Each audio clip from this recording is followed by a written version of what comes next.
Hey, I'm Anita. I'm 59 years old. I'm solo, and I am done pretending that getting older means getting quieter. Let me say that again because I need you to feel it too. I am done pretending that getting older means getting quieter.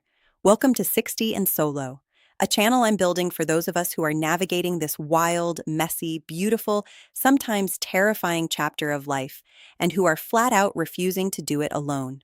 Because here's what I've learned: this age is not the end of your story. It might just be the most important beginning you've ever had. Today, I want to talk about something I know a lot of you have either lived through, are living through right now, or are quietly dreading in the back of your mind. Something that doesn't get talked about enough, especially for people in our age group. Losing your job, not in your 20s, not in your 30s, but in your 50s, when you thought you were finally supposed to be winding down, coasting gently toward the retirement you'd been working your entire life toward. I know what that feels like, because I've been there, not once, but twice. Both times I was a high performer. Both times I gave everything I had. Both times it felt unfair and disorienting and honestly a little bit heartbreaking. And both times, after the dust settled, it cracked something open in me that I am genuinely grateful for now. So if you're going through something like this right now, please stay with me. This video is for you. Part 1: Who I am and why this matters. Before I get into the story, let me tell you a little about who I am, because context matters. I'm Gail. I am 60 years old. I am solo. Yes, as in single, after going through a divorce that I'll talk about more in another video. I have spent most of my adult life as a single mom. I've built my career from the ground up. I've reinvented myself multiple times. I've moved countries. I've taught English in Asia. I've led HR departments through crises, layoffs, pandemics, and leadership chaos. I have learned things the hard way. And I've also learned some things that took me way too long to figure out. My best friend and I sometimes laugh and say, I can't believe I'm only just learning this now. I should have known this at 25. But you know what? It's never too late. And if my late lessons can help even one person navigate something difficult a little more gracefully, then this channel is worth it. So let's get into it. Part 2. The first time, a slow bleed. The first time I lost my job in my 50s, I saw it coming from about 3 years away. The company was going through a bankruptcy, a long, drawn-out, agonizing process where nobody knew from one week to the next whether their position was safe. It was the kind of slow bleed that wears people down not just professionally, but emotionally. Every Monday morning felt like Russian roulette. You'd walk in wondering, is today my day? And then Friday afternoon you'd exhale. Okay, made it through another week, only to start the same cycle again on Monday. The stress was relentless. But what made it almost unbearable for me personally was that the timing was catastrophic. I was in the middle of a divorce. I had a child who was just starting high school, a pivotal, expensive, emotionally loaded time in any kid's life. My mom was sick, and my finances, caught in the chaos of the divorce, were anything but stable. I remember lying awake at night running the numbers over and over in my head. How long could I make it if I lost my income? What would happen to my child? To my mom? I had always been the one holding everything together: the career, the household, the family, and the thought of that scaffolding collapsing underneath me was genuinely terrifying. How am I going to support my family? I've been a single mom most of my adult life. I can't lose this job now. Eventually, the layoff came, and I survived it. I pivoted. I found a new role in a new sector. I doubled my salary. I put my child through college. But that story deserves its own video, and I'll share it soon. What I want to say here is this: that first layoff, as awful as it was, taught me things I desperately needed to learn. It taught me what I was capable of. It taught me how to read the early warning signs. And when the second one came, it meant I wasn't starting from zero. Part 3. The second time, the one that shook my identity, finding my landing spot. Or so I thought. The second time was different, deeper. It didn't just shake my financial security, it shook my sense of self. I joined a small, warm, close-knit company as HR director when I was 55. It was the kind of place where people stayed for decades, long-timers who genuinely loved what they did, who felt a real sense of belonging and purpose. And I thought, this is it. This is my landing spot. I'm going to stay here until I retire. 10, maybe 12 years. Finally, a place to breathe. 2 weeks into my new role, the owner sold the company. 2 weeks. And then the pandemic hit. What followed was 4 years of navigating extraordinary turbulence, a sale, a global health crisis, sweeping leadership changes at every level. In those 4 years, I was on my third CFO, had seen most of the VP and executive roles turn over, and was working under my third CEO. I led layoffs. I held the culture together through remote work. I stayed connected to every team member on every shift, including shop floor workers, through the darkest months of the pandemic. I worked 10 to 12 hours a day, every Sunday. On vacation, I was still plugged in. I was one of the safety contacts, the person who would get called in the middle of the night if an alarm went off at the facility. I gave that company everything I had because I genuinely believed in the people there and in the work we were doing together, and I was doing a great job.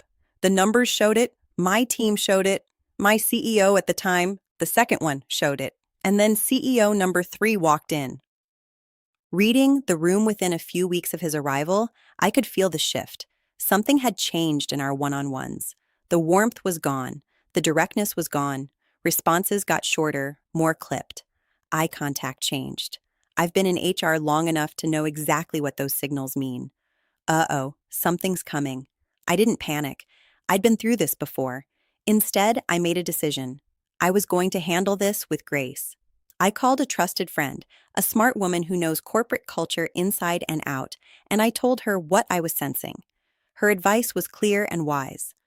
Whatever you do, don't give them a reason to turn this into a termination for cause. Keep putting your accomplishments in writing. Keep reminding your CEO of the value you bring. Show up every day like you're not going anywhere, because you weren't planning to. So that's what I did. I started quietly organizing my digital files, tidying up my office, making sure everything was in order for whoever would eventually step into my role, not because I was giving up, but because I respected the team too much to leave them in chaos.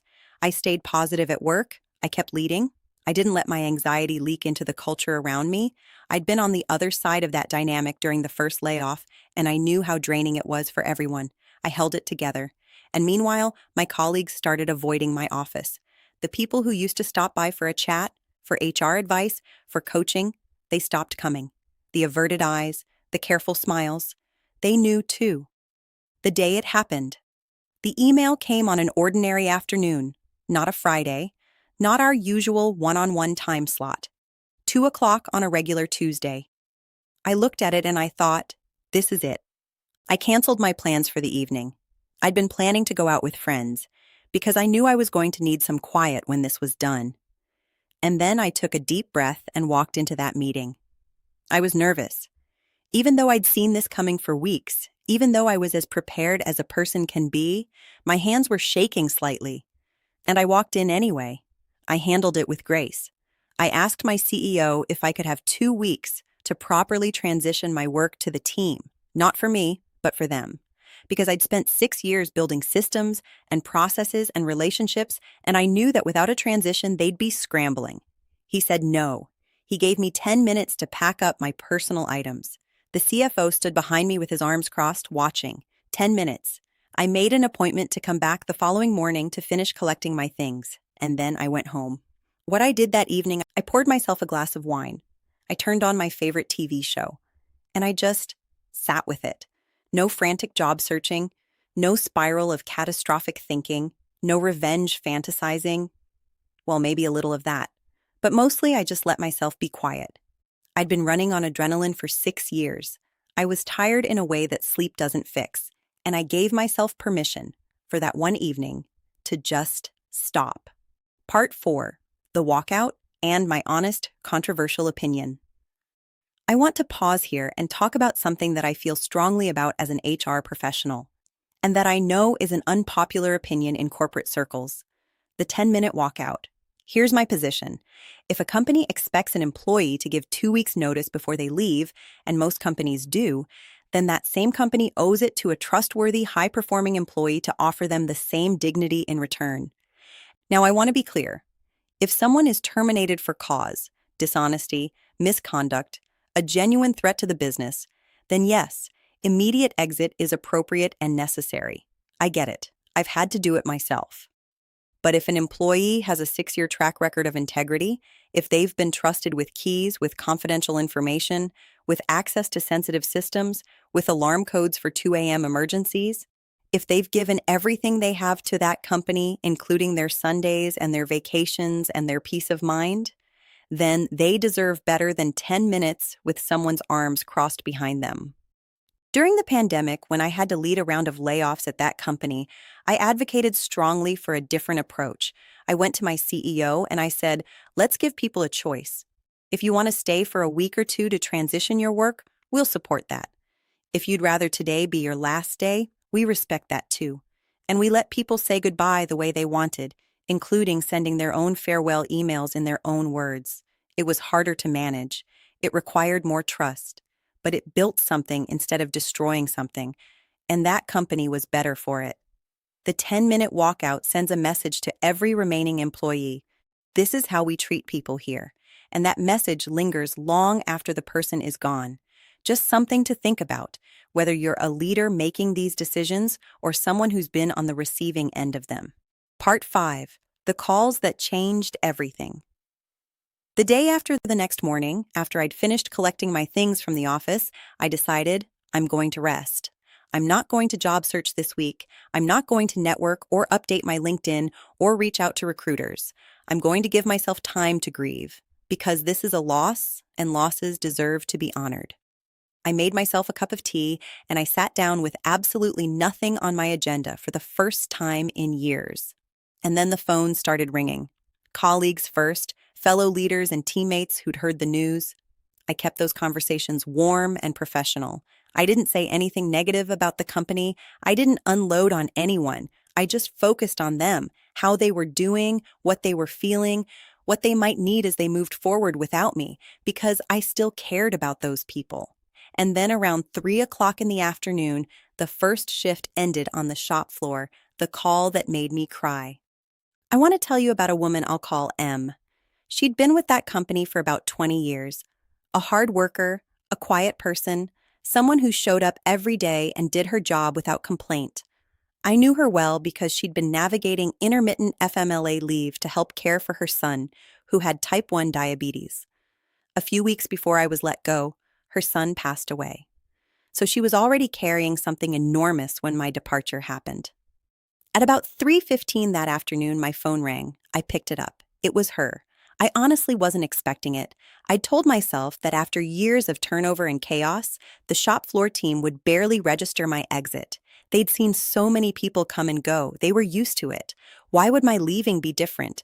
But her voice on the phone, calm, warm, deliberate, said something I wasn't prepared for. I just wanted to check on you. I heard the news this morning, and I've been thinking about you all day. I miss you already, and I want you to know I know you didn't do anything wrong. You were really good at this job. We're really going to miss you. I couldn't speak for a moment. Here was this woman, grieving her son, working a physically demanding job, still finding the space in her heart to call me and make sure I was okay. I cried. Not tears of sadness, exactly. More like a release of something that had been held tight for a very long time. A kind of deep cellular exhale. And I thought, this is what actually matters. Not the title, not the corner office, not the performance review. These human connections, this is what lasts. Em and I are still in touch, and I will never forget that phone call. The angel on the lake path. The following morning, I needed air, I needed movement, so I went for a walk down by the lake near my house. About halfway around the path, I ran into someone I hadn't seen in almost 15 years. A woman I'd worked with at a completely different company long before my time at this one. We recognized each other at the same moment, stopped, and spent a few minutes catching up. She didn't know anything about what had just happened to me. I didn't bring it up, but at some point in the conversation, she said something that stopped me cold. You know, after you left that company, I lasted about another year and then I resigned. I want you to know, The HR department was never the same after you left. You were genuinely really good at your job, and it showed. And I always thought about you, and I hope life has been good to you. I held it together long enough to say goodbye. And then I walked to a bench by the water and I sat down and I cried again. Because here's the thing, even when you know rationally that you did nothing wrong, even when your friends tell you, even when your colleagues tell you, there's still this insidious voice in your head that whispers, but what if you did something wrong and you just don't know what it was? What if there's something lacking in you that you can't see? And this woman, with no idea what was happening in my life, with no agenda, with no reason to say anything other than what she genuinely felt, walked right into my path and answered that whisper. You were good at this. It wasn't you. You're going to be okay. Sometimes the universe has absolutely impeccable timing. Part 6. Cambodia and what I decided. A few weeks before all of this happened, I had asked my CEO if I could take a 2-week trip to Cambodia with a group of close friends. He said yes, probably in retrospect because he already knew what was coming. But I'm glad he did, and I'm glad I went. It was the first trip I'd taken in years without my laptop. No computer, no work emails, no on-call responsibility, just me, my friends, a country I'd never seen before, and 2 full weeks of actually being present in my own life. I cannot tell you how strange and wonderful that felt. I didn't realize how long I'd been running until I finally stopped, and somewhere between temples and night markets and long dinners and slow mornings, I had a thought that felt less like a thought and more like a decision. I am 58 years old. I don't know exactly when I'm retiring or how many working years I have left, but I know this. Every single one of those years is going to be joy-filled, not 50% joy and 50% grinding through the parts I hate. All of it. I'm done doing work that drains me just because it pays well. From now on, the work has to matter to me. I have a teaching degree. I spent years teaching English in Asia, a chapter of my life that I absolutely loved and that I'll tell you about in a future video. And I had always been drawn to learning, to development, to helping people grow in their skills and their confidence. So I came home from Cambodia with a clear direction: learning and development. I rebuilt my resume. I used AI tools to sharpen my positioning. I applied strategically. And I got the role I wanted. I worked in that role for about a year. And then I made another choice: the semi-retirement path abroad that I'm currently living. But that story is for another video. Part 7. What I want you to know, if you're in this right now. Okay, this is the part I really want you to hear, especially if you're in the middle of a late career job loss right now, or if you can feel one coming. I've been through it twice. I've worked in HR and I've seen the other side of it, and I want to share everything I wish someone had told me. Please take what helps and leave what doesn't. Everyone's situation is different, but I promise you, there is a path through this. Tip number 1, let yourself feel it before you fix it.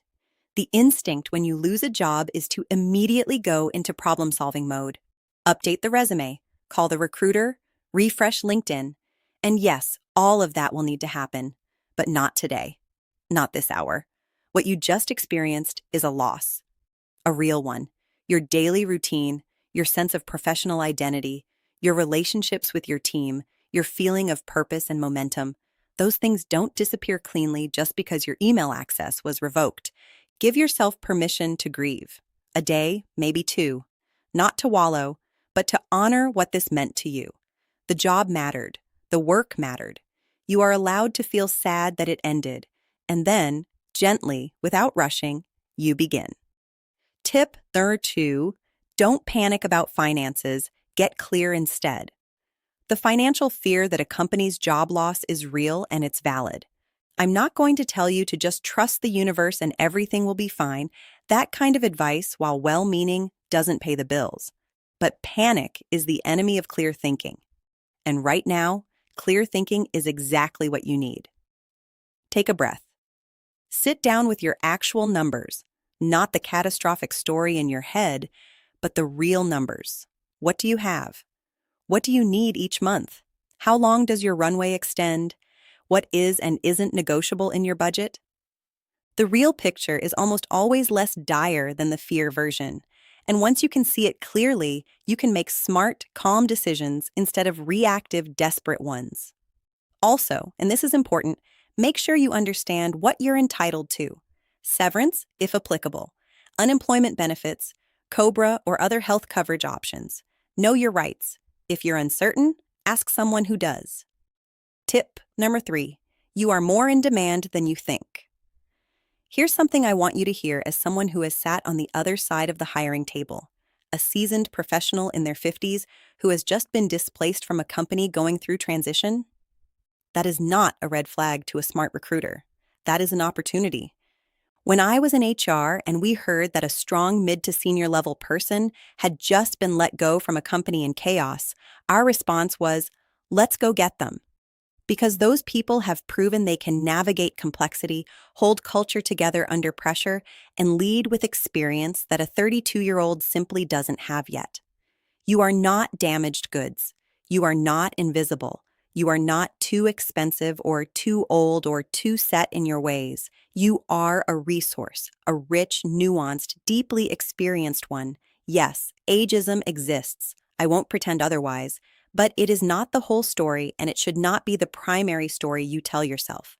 Lead with your strengths. They are formidable. Tip number 4. Craft your story and keep it clean. At some point, you'll be asked, what happened? And you'll need an answer that is honest, calm, brief, and, critically, doesn't make the interviewer uncomfortable or make you look bitter. Mine was simple. I was there for 6 years, navigated 3 different CEOs, and the third one, and I just didn't click. These things happen in corporate transitions. I'm proud of what I built there, and I'm excited about what comes next. That's it. No blame, no drama, no oversharing, honest, professional, and forward-facing. Practice saying it out loud until it feels neutral and natural, because the first few times you say it, you might feel the emotion creeping back in. And that's okay in private, but you want to have it under control in an interview room. The goal isn't to pretend it didn't hurt. The goal is to show that you've processed it and moved forward. Tip number 5, take the high road. Even when it's hard, I know. You want to call people. You want to write the email. You want everyone to know exactly what happened and who did what and how unfair it was. Don't. Not because they don't deserve it, not because the situation wasn't unjust, but because the professional world is smaller than it looks, and the story of how you handled your exit follows you. Find the people you trust, your real people, not your work people, and tell them everything. Vent it out completely. And then, in every professional interaction, take the high road. Your reputation for grace and dignity under pressure is worth more than any momentary satisfaction of burning a bridge. Protect it. Tip number 6. Resist the urge to compare yourself to others. One of the most painful things about job loss is looking around and thinking, why me? Why was I chosen and not them? Why is the person who did half the work still employed while I'm the one packing boxes? I've felt this so deeply, both times. But the truth is, the decisions that lead to layoffs and reorganizations are rarely purely about performance. They're about politics, budget cycles, leadership preferences, organizational pivots, and sometimes sheer bad luck. They are not, most of the time, a verdict on your worth as a professional or as a person. You are not being punished. You are navigating an imperfect system, and that system has lost something good. Tip number 7. Let yourself ask the bigger questions. A job loss, especially later in career, is one of those rare moments when you're actually forced to stop and ask, what do I actually want? Not what makes sense, not what pays the most, not what everyone expects, but what do I genuinely want the rest of my working life to look like? At 58, sitting in Cambodia with no laptop and no agenda, I asked myself that question for real, maybe for the first time in years. And the answer I found changed everything. I didn't want to grind anymore. I wanted joy. I wanted work that felt meaningful and energizing every single day, not just on good days. I was willing to take a modest pay cut to get there. And when I was honest with myself about that, the path forward became much clearer. This moment, as painful as it is also a gift of clarity. Don't rush past it. Use it. Tip number 8. Remember, this is not the first time, and you've survived before. If you've made it to your 50s or 60s, you have survived things: heartbreak, loss, failure, reinvention. You have done hard things before and come out the other side, even when you weren't sure you would. This moment feels enormous right now, but you have context that younger people don't have. You have evidence in your own history that you get through hard things. Look back at your own story, the moments you thought would break you, the pivots you made that you didn't believe were possible, the version of you that survived something that felt unsurvivable. That person is still you, and that person is going to get through this too. Tip number 9, lean on your community. And build one if you need to. One of the hardest parts of job loss in your 50s and 60s is the isolation of it. Our friends are still working. Our family may not fully understand the professional or emotional weight of what we're carrying. And there's a particular loneliness in navigating something this significant without people who truly get it.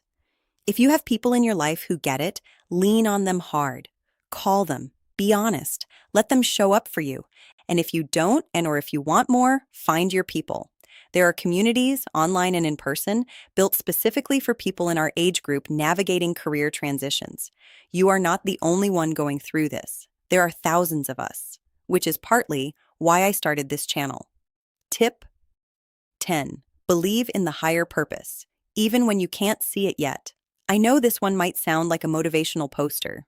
Bear with me. The first time I was laid off, I was furious. I genuinely could not understand why I was the one being cut when I was one of the strongest performers in that building. It felt so profoundly unfair. But that layoff pushed me out of a sector I'd been in too long and into a new one that was better for me in every way. I doubled my salary. I found work that energized me.